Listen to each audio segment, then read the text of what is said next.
2017, we had 12 offices, 6 LLCs, and probably about 7 or 8 different brands in the marketplace. So successful, but it was jumbled.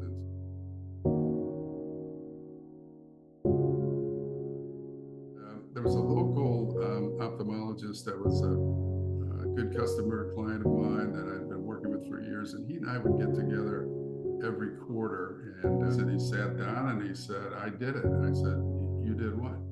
He said, "Well, we're transacting. I decided to partner with private equity, and it's happening." And I said, "Wow." Last quarter, that was nowhere on the radar. And he said, "Well, I met a group out of Chicago, and these guys were phenomenal. And they opened my eyes to a side of these transactions that I think I was blinding myself to." And sure enough, it was Michael Groin and PGP, and of course, Ezra also. This is my baby. I've spent my whole life, my professional life building this business, and so I want to make sure it ends up in good hands from a representation standpoint.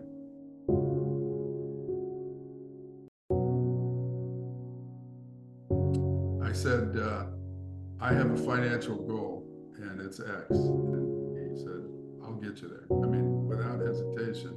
PGP was able to get us the enterprise value of 2 times what we were able to try to do on our own. And so that just, like I said, it met my goal and exceeded it.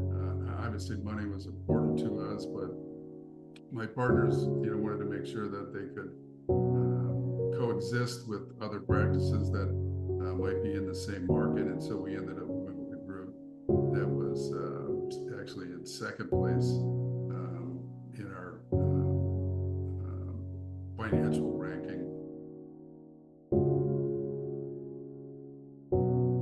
Well, if you're considering or not considering, you need to figure out what your worth is in the marketplace. And the only way to do that really is to sit down with PGP, let those guys come in. I have to tell you that I learned more about how to run and manage my business after I had seen the way private equity looks at it than I ever did trying to do it the Jeff Kissinger old school way with QuickBooks. Let me tell you, without good salespeople right up front, PGP focused on healthcare that understands ophthalmology and understands health